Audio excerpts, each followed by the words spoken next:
நீங்கள் இணைந்திருப்பது சங்கமம் வானொலி. Destiny in Jesus Christ Tamil கிறிஸ்தவ வானொலி கனேடிய மண்ணிலிருந்து ஒலிபரப்பாகிறது. மார்க்கு 16:15, மத்தேயு 24:14 வசனத்தின்படி இயேசு சீசர்களை நோக்கி, நீங்கள் உலகெங்கும் போய் சர்வ சிருஷ்டிக்கும் சுவிசேஷத்தை பிரசங்கியுங்கள். ராஜ்யத்தினுடைய இந்த சுவிசேஷம் பூலோகமெங்குமுள்ள சகல ஜாதிகளுக்கும் சாட்சியாக பிரசங்கப்படும். அப்பொழுது முடிவு வரும் என்ற வசனத்தின்படி ஆத்துமாக்களை பரலோகத்தில் சங்கமிக்கும் வானொலி சங்கமம். சங்கமம் சங்கமம்.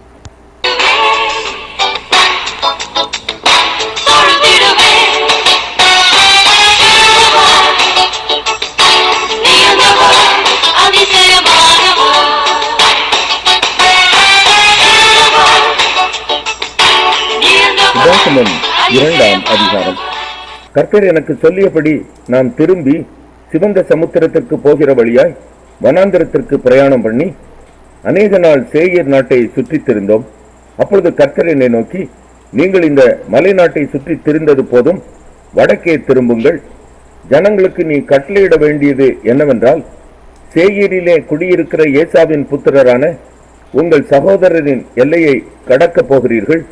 அவர்கள் உங்களுக்கு பயப்படுவார்கள். நீங்களோ மிகவும் எச்சரிக்கையாயிருங்கள். அவர்களோட போர் செய்ய வேண்டாம். அவர்கள் தேசத்திலே ஒரு அடி நிலமும் உங்களுக்கு கொடேன். சேயீர் மலை நாட்டை ஏசாவுக்கு சுதந்திரமாக கொடுத்திருக்கிறேன். போஜன பதார்த்தங்களை அவர்கள் கையிலே பணத்திற்கு வாங்கி புசித்து, தண்ணீரையும் அவர்கள் கையிலே பணத்திற்கு வாங்கி குடியுங்கள். உங்கள் தேவனாகிய கர்த்தர் உன் கை கிரியைகளிலெல்லாம் உன்னை ஆசீர்வதித்து வருகிறார். இந்த பெரிய வனாந்தர வழியாய் நீ நடந்து வருகிறதை அறிவார். இந்த 40 வருஷமும் உன் தேவனாகிய கர்த்தர் உன்னோட இருந்தார். உனக்கு ஒன்றும் குறைவுபடவில்லை என்று சொல் என்றார். அப்படியே நாம் சேயீரிலே குடியிருக்கிற நம்முடைய சகோதரராகிய ஏசாவின் புத்திரரை விட்டு புறப்பட்டு அந்தர வெளி வழியாய் ஏலாத் மேலும் எசியோன் கேபேர் மேலும் போய் திரும்பிக் கொண்டு மோவாப் வனாந்தர வழியாய் வந்தோம். அப்பொழுது கர்த்தர் என்னை நோக்கி, நீ மோவாபை வருத்தப்படுத்தாமலும் அவர்களோட போர் செய்யாமலும் இரு. அவர்கள் தேசத்தில் உனக்கு ஒன்றும் சுதந்திரமாக கொடேன். ஓர் என்னும் பட்டணத்தின் சீமையை லோத் புத்திரருக்கு சுதந்திரமாக கொடுத்தேன். திரளானவர்களும் ஏனாக்கியரை போல நெடியவர்களுமான பலத்த ஜனங்களாகிய ஏமியர் அதில் முன்னே குடியிருந்தார்கள். அவர்களும் ஏனாக்கியரை ஒத்த ராட்சதர் என்று எண்ணப்பட்டார்கள். மோவாபியரோ அவர்களை ஏமியர் என்று சொல்லுகிறார்கள்.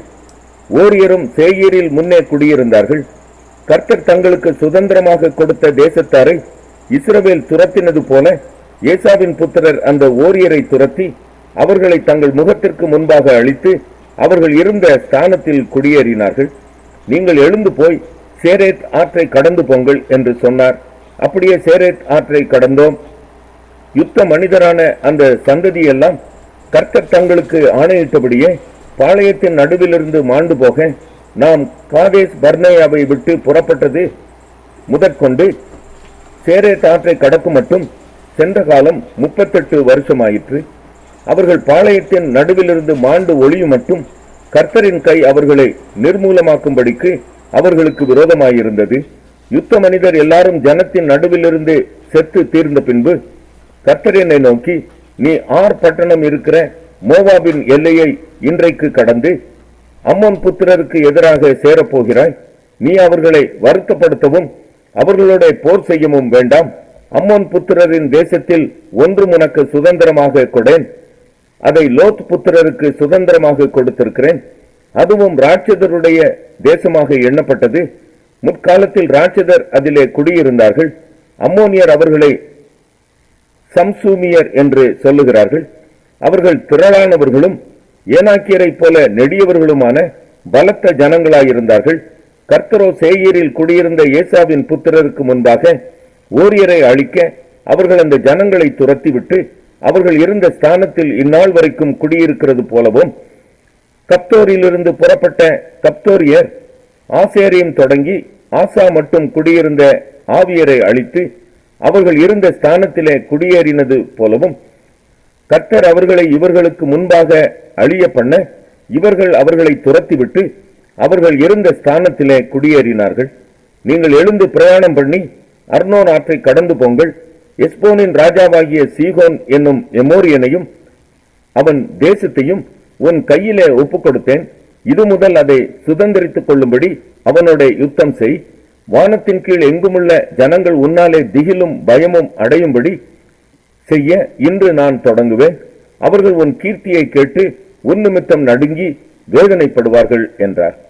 அப்பொழுது நான் கெதோமோத் வனாந்தரத்திலிருந்து எஸ்போனின் ராஜாவாகிய சீகோனிடத்தில் சமாதான வார்த்தைகளை சொல்லும்படி ஸ்தானாபதிகளை அனுப்பி, நான் உம்முடைய தேசத்தை கடந்து போகும்படி உத்தரவு கொடும். வலதுபுறம் இடதுபுறம் சாயாமல் பெரும்பாதை வழியாய் நடப்பேன். சேயீரில் குடியிருக்கிற ஏசாவின் புத்திரரும் ஆர் பட்டணத்தில் குடியிருக்கிற மோவாபியரும் எனக்கு செய்தது போல நீரும் நான் யோர்தானை கடந்து எங்கள் தேவனாகிய கர்த்தர் எங்களுக்கு கொடுக்கிற தேசத்தில் சேருமட்டும் எனக்கு புசிக்க ஆகாரத்தையும் குடிக்க தண்ணீரையும் கிரயத்துக்கு தாரும். நான் கால்நடையாய் கடந்து போக மாத்திரம் உத்தரவு கொடும் என்று சொல்லி அனுப்பினேன். ஆனாலும் தன் தேசத்தை கடந்து போகும்படி எஸ்போனின் ராஜாவாகிய சீகோன் நமக்கு உத்தரவு கொடுக்கவில்லை. இந்நாளில் இருக்கிறது போல உன் தேவனாகிய கர்த்தர் அவனை உன் கையில் ஒப்புக் கொடுக்கும்படி அவன் மனதை கடினப்படுத்தி அவன் இருதயத்தை உரங்கொள்ள பண்ணியிருந்தார். அப்பொழுது கர்த்தர் என்னை நோக்கி, இதோ சீகோனையும் அவன் தேசத்தையும் உனக்கு ஒப்புக் கொடுக்க போகிறேன்.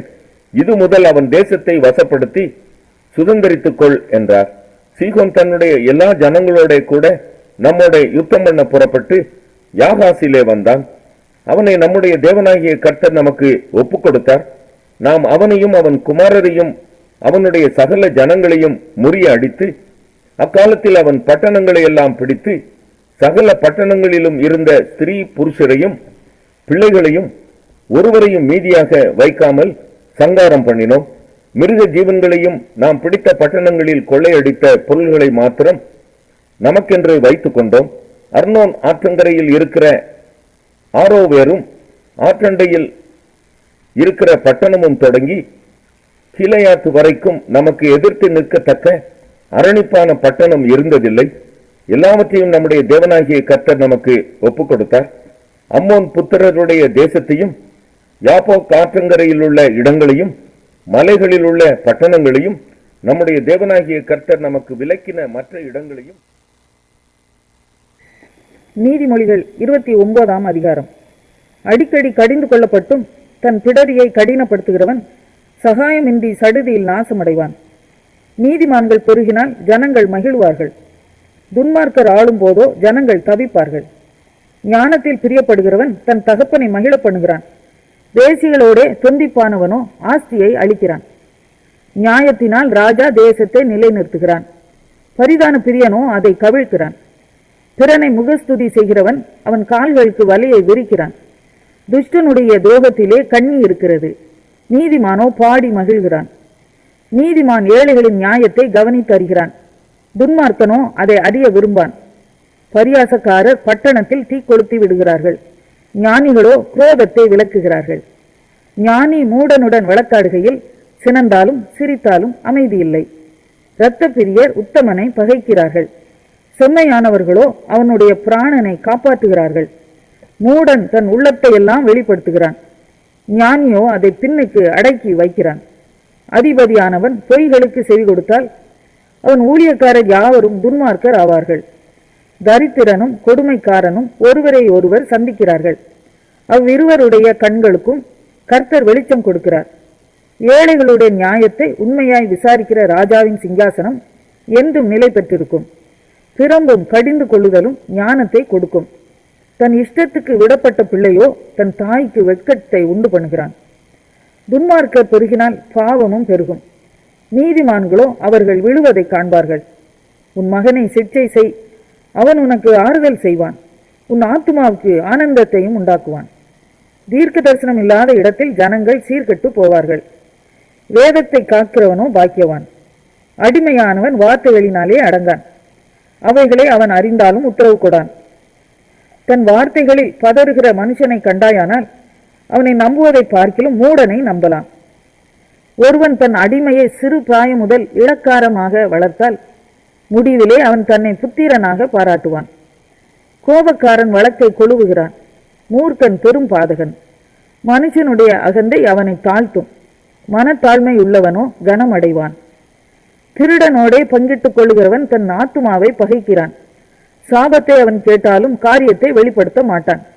மனுஷனுக்கு பயப்படும் பயம் கண்ணியை வருவிக்கும். கர்த்தரை நம்புகிறவனோ உயர்ந்த அடைக்கலத்திலே வைக்கப்படுவான். ஆளுகை செய்கிறவனுடைய முக தரிசனத்தை தேடுகிறவர்கள் அநேகர், ஆனாலும் அவனவனுடைய நியாயம் கர்த்தராலே தீரும். நீதிமானுக்கு அநியாயக்காரன் அருவருப்பானவன். யோவான் 12ஆம் அதிகாரம். பஸ்கா பண்டிகை வர 6 நாளைக்கு முன்னே இயேசு தாம் மரணத்திலிருந்து எழுப்பின லாசரு இருந்த பெத்தானியாவுக்கு வந்தார். அங்கே அவருக்கு விருந்து பண்ணினார்கள். மார்த்தாள் பணிவிடை செய்தாள். லாசருவும் அவருடனே கூட பந்தி இருந்தவர்களில் ஒருவனாயிருந்தான். அப்பொழுது மரியாள் விலையேற பெற்ற களங்கமில்லாத நளதம் என்னும் தைலத்தில் ஒரு ராத்தல் கொண்டு வந்து அதை இயேசுவின் பாதங்களில் பூசி தன் தலைமயிரால் அவருடைய பாதங்களை துடைத்தாள். அந்த வீடு முழுவதும் தைலத்தின் பரிமளத்தினால் நிறைந்தது. அப்பொழுது அவருடைய சீஷரில் ஒருவனும் அவரை காட்டிக் கொடுக்க போகிறவனுமாகிய சீமோனுடைய குமாரனாகிய யூதாஸ் காரியத்து, இந்த தைலத்தை 300 பணத்துக்கு விற்று தரித்திரருக்கு கொடாமல் போனதென்ன என்றான். அவன் தரித்திரரை குறித்து கவலைப்பட்டு இப்படி சொல்லாமல், அவன் திருடனானபடியினாலும் பணப்பையை வைத்துக் கொண்டு அதிலே போடப்பட்டதை சுமக்கிறவனானபடியினாலும் இப்படி சொன்னான். அப்பொழுது இயேசு, இவளை விட்டுவிடு, என்னை அடக்கம் பண்ணும் நாளுக்காக இதை வைத்திருந்தாள். தரித்திரர் எப்பொழுதும் உங்களிடத்தில் இருக்கிறார்கள், நான் எப்பொழுதும் உங்களிடத்தில் இரேன் என்றார். அப்பொழுது யூதரில் திரளான ஜனங்கள் அவர் அங்கே இருக்கிறதை அறிந்து இயேசுவின் நிமித்தமாக மாத்திரமல்ல, அவர் மரித்தோரிலிருந்து எழுப்பின லாசருவை காணும்படியாகவும் வந்தார்கள். லாசருவின் நிமித்தமாக யூதர்களில் அநேகம் பேர் இயேசுவினிடத்தில் விசுவாசம் வைத்தபடியால் பிரதான ஆசாரியர்கள் லாசருவையும் கொலை செய்ய ஆலோசனை பண்ணினார்கள். மறுநாளிலே இயேசு எருசலேமுக்கு வருகிறார் என்று பண்டிகைக்கு வந்த திரளான ஜனங்கள் கேள்விப்பட்டு குருத்தோலைகளை பிடித்துக் கொண்டு அவருக்கு எதிர்கொண்டு போகும்படி புறப்பட்டு, ஓசன்னா, கர்த்தருடைய நாமத்தினாலே வருகிற இஸ்ரவேலின் ராஜா ஸ்தோத்தரிக்கப்பட்டவர் என்று ஆர்ப்பரித்தார்கள். அல்லாமலும், சீயோன் குமாரத்தியே, பயப்படாதே, உன் ராஜா கழுதை குட்டியின் மேல் ஏறி வருகிறார் என்று எழுதியிருக்கிற பிரகாரமாக இயேசு ஒரு கழுதை குட்டியை கண்டு அதன் மேல் ஏறி போனார். இவைகளை அவருடைய சீஷர்கள் துவக்கத்திலே அறியவில்லை. இயேசு மகிமை அடைந்த பின்பு இப்படி அவரை குறித்து எழுதியிருக்கிறதையும் தாங்கள் இப்படி அவருக்கு செய்ததையும் நினைவு கூர்ந்தார்கள். அன்றியும் அவருடனே கூட இருந்த ஜனங்கள் அவர் லாசருவை கல்லறையிலிருந்து வெளியே வரவழைத்து அவனை உயிரோடு எழுப்பினார் என்று சாட்சி கொடுத்தார்கள். அப்படிப்பட்ட அற்புதத்தை அவர் செய்தார் என்று ஜனங்கள் கேள்விப்பட்டதினால் அவர்கள் அவருக்கு எதிர்கொண்டு போனார்கள். அப்பொழுது பரிசேயர் ஒருவரை ஒருவர் நோக்கி, நீங்கள் செய்கிறதெல்லாம் வீணென்று அறிகிறதில்லையா? இதோ உலகமே அவனுக்கு பின் சென்று போயிற்றே என்றார்கள். பண்டிகையில் ஆராதனை செய்ய வந்தவர்களில் சிலர் கிரேக்கர் இருந்தார்கள். அவர்கள் கலிலேய நாட்டு பெத்சாயிதா ஊரானாகிய பிலிப்புவினிடத்தில் வந்து, ஐயா, இயேசுவை காண விரும்புகிறோம் என்று அவனை கேட்டுக்கொண்டார்கள். பிலிப்பு வந்து அதை அந்திரேயாவுக்கு அறிவித்தான். பின்பு அந்திரேயாவும் பிலிப்புவும் அதை இயேசுவுக்கு அறிவித்தார்கள். அப்பொழுது இயேசு அவர்களை நோக்கி, மனுஷகுமாரன் மகிமைப்படும்படியான வேளை வந்தது. மெய்யாகவே மெய்யாகவே நான் உங்களுக்கு சொல்லுகிறேன், கோதுமை மணியானது நிலத்தில் விழுந்து சாகாவிட்டால் தனித்திருக்கும், செத்ததேயாகில் மிகுந்த பலனை கொடுக்கும். தன் ஜீவனை சிநேகிக்கிறவன் அதை இழந்து போவான். இந்த உலகத்தில் தன் ஜீவனை வெறுக்கிறவனோ அதை நித்திய ஜீவகாலமாய் காத்துக் கொள்ளுவான். ஒருவன் எனக்கு ஊழியம் செய்கிறவனானால் என்னை பின்பற்ற கடவன். நான் எங்கே இருக்கிறேனோ அங்கே என் ஊழியக்காரனும் இருப்பான். ஒருவன் எனக்கு ஊழியம் செய்தால் அவனை பிதாவானவர் கனம் பண்ணுவார். இப்பொழுது என் ஆத்துமா கலங்குகிறது. நான் என்ன சொல்லுவேன்? பிதாவே, இந்த வேளை நின்று என்னை ரட்சியும் என்று சொல்வேனோ? ஆகிலும் இதற்காகவே இந்த வேளைக்குள் வந்தேன். பிதாவே, உமது நாமத்தை மகிமைப்படுத்தும் என்றார். அப்பொழுது மகிமைப்படுத்தினேன், இன்னமும் மகிமைப்படுத்துவேன் என்கிற சத்தம் வானத்திலிருந்து உண்டாயிற்று. அங்கே நின்று கொண்டிருந்து அதை கேட்ட ஜனங்கள், இடி முழக்கம் உண்டாயிற்று என்றார்கள்.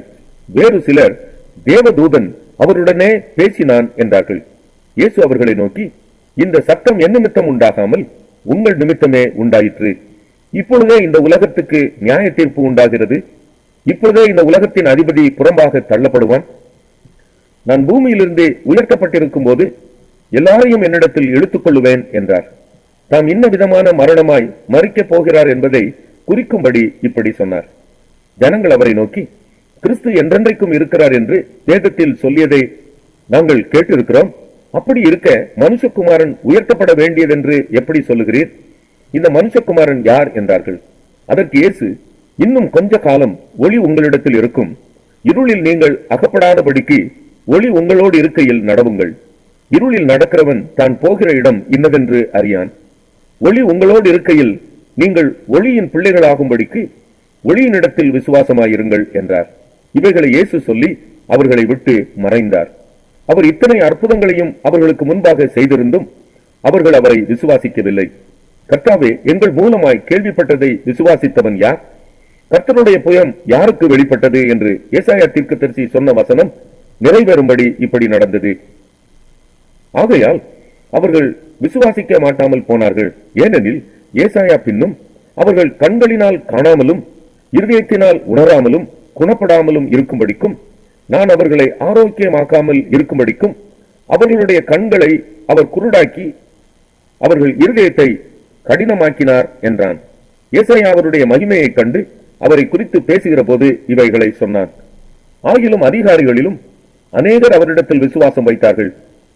அப்படி இருந்தும் ஜெப ஆலயத்துக்கு புறம்பாக்கப்படாதபடி பரிசேயர் நிமித்தம் அதை அறிக்கை பண்ணாதிருந்தார்கள். அவர்கள் தேவனால் வருகிற மகிமையிலும் மனுஷரால் வருகிற மகிமையை அதிகமாய் விரும்பினார்கள். அப்பொழுது இயேசு சத்தமிட்டு, என்னிடத்தில் விசுவாசமாய் இருக்கிறவன் என்னிடத்தில் அல்ல, என்னை அனுப்பினவரிடத்தில் விசுவாசமாய் இருக்கிறான். என்னை காண்கிறவன் என்னை அனுப்பினவரை காண்கிறான். என்னிடத்தில் விசுவாசமாய் இருக்கிறவன் எவனும் இருளில் இராதபடிக்கு நான் உலகத்தில் ஒளியாக வந்தேன். ஒருவன் என் வார்த்தைகளை கேட்டும் விசுவாசியாமற் போனால் அவனை நான் நியாயம் தீர்ப்பதில்லை. நான் உலகத்தை நியாயம் தீர்க்க வராமல் உலகத்தை ரட்சிக்கவே வந்தேன். என்னை தள்ளி என் வார்த்தைகளை ஏற்றுக்கொள்ளாதவனை நியாயம் தீர்க்கிறது ஒன்று இருக்கிறது. நான் சொன்ன வசனமே அவனை கடைசி நாளில் நியாயம் தீர்க்கும். நான் சுயமாய் பேசவில்லை. நான் பேச வேண்டியது இன்னதென்றும் உபதேசிக்க வேண்டியது இன்னதென்றும் என்னை அனுப்பின பிதாவே எனக்கு கட்டளையிட்டார். அவருடைய கட்டளை நித்திய ஜீவனாய் இருக்கிறது என்று அறிவேன். ஆகையால் நான் பேசுகிறேன்.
நீங்கள் இணைந்திருப்பது சங்கமம் வானொலி.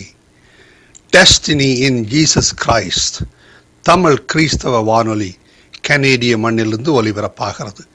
மார்க்கு 16:15 மத்தேயு 24:14 வசனத்தின்படி இயேசு சீசர்களை நோக்கி, நீங்கள் உலகெங்கும் போய் சர்வ சிருஷ்டிக்கும் சுவிசேஷத்தை பிரசங்கியுங்கள். ராஜ்யத்தினுடைய இந்த சுவிசேஷம் பூலோகமெங்குமுள்ள சகல ஜாதிகளுக்கும் சாட்சியாக பிரசங்கப்படும். அப்பொழுது முடிவு வரும் என்ற வசனத்தின்படி ஆத்துமாக்களை பரலோகத்தில் சங்கமிக்கும் வானொலி சங்கமம். சங்கமம் சங்கமம்.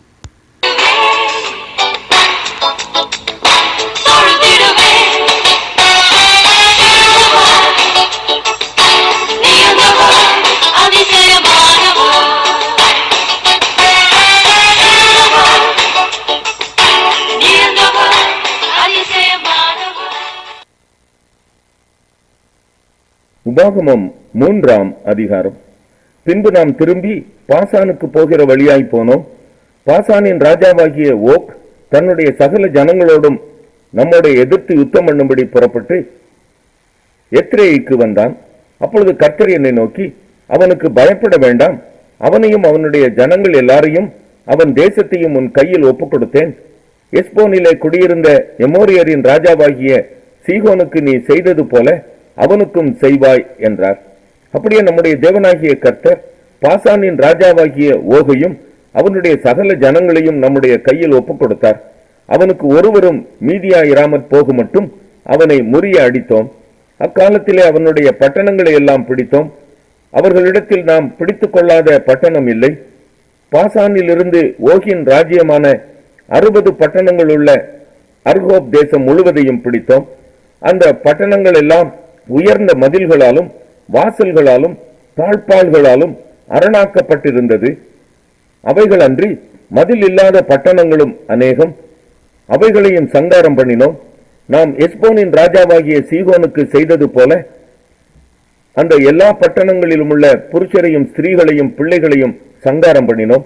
ஆனாலும் பட்டணங்களில் உள்ள ஆஸ்தியையும் சகல மிருக ஜீவன்களையும் நமக்கென்று கொள்ளையிட்டோம். இப்படியே யோர்தானுக்கு இப்புறத்தில் உள்ள அர்னோன் நதி தொடங்கி எர்மோன் மலை வரைக்கும் உள்ள தேசத்தை நாம் அக்காலத்தில் எமோரியருடைய 2 ராஜாக்களிடத்திலிருந்து பிடித்தோம். சீதோனியர் எர்மோனை சீரியோன் என்கிறார்கள், எமோரியரோ அதை சேனீர் என்கிறார்கள். சமனான நாட்டின் எல்லா பட்டணங்களையும் கிலேயாத் முழுவதையும் சல்காயி எத்ரேயி என்னும் பாசானில் இருந்த ஓகுடைய ராஜ்யத்தின் பட்டணங்கள் மட்டுமுள்ள பாசான் முழுவதையும் பிடித்தோம். மீதிருந்த ராட்சதரில் பாசானின் ராஜாவாகிய ஓக் என்பவன் மாத்திரம் தப்பியிருந்தான். இரும்பினால் செய்த அவனுடைய கட்டில் மனிதருடைய கை முழத்தின்படியே 9 முழ நீளமும் 4 முழ அகலமுமாயிருந்தது. அது அம்மோன் புத்திரருடைய ரப்பா பட்டணத்தில் இருக்கிறதல்லவா.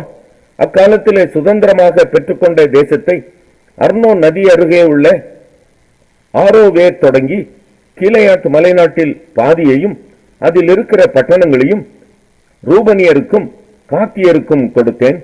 கீலேயாத்தின் மற்ற பங்கையும் ஓகின் ராஜ்யமாயிருந்த பாசான் முழுவதையும் மனாசேயின் பாதி கோத்திரத்துக்கு கொடுத்ததும் அன்றி ராட்சத தேசம் எனப்பட்ட பாசானுக்குள்ளான அர்கோப் சீமை யாவையும் கொடுத்தேன்.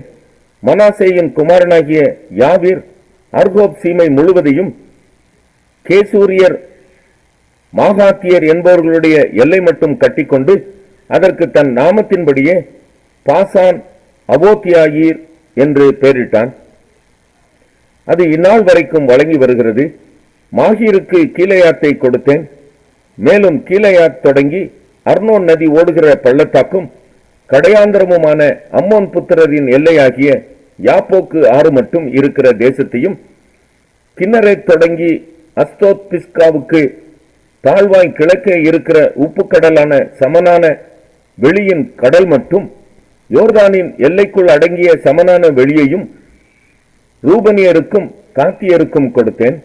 அக்காலத்திலே நான் உங்களை நோக்கி, உங்கள் தேவனாகிய கர்த்தர் உங்களுக்கு இந்த தேசத்தை சுதந்திரமாக கொடுத்தார். யுத்தம் செய்யத்தக்கவர்களாகிய நீங்கள் எல்லாரும் இஸ்ரவேல் புத்திரரான உங்கள் சகோதரருக்கு முன்னே ஆயுத பாணிகளாக நடந்து போங்கள். உங்கள் மனைவிகளும் உங்கள் பிள்ளைகளும் உங்கள் ஆடு மாடுகளும் மாத்திரம் நான் உங்களுக்கு கொடுத்த உங்கள் பட்டணங்களில் இருக்கட்டும். உங்களுக்கு திரளான ஆடு மாடுகள் உண்டென்று அறிவேன். ஆனாலும் கர்த்தர் உங்களை இளைப்பார பண்ணின போது உங்கள் சகோதரரையும் இளைப்பார பண்ணி யோர்தானுக்கு அப்புறத்தில் உங்கள் தேவனாகிய கர்த்தர் கொடுக்கிற தேசத்தை சுதந்தரித்துக் கொள்ளும் மட்டும் நீங்கள் இருந்து பின்பு அவரவர் நான் உங்களுக்கு கொடுத்த உங்கள் சுதந்திரத்துக்கு திரும்புவீர்களாக என்றேன்.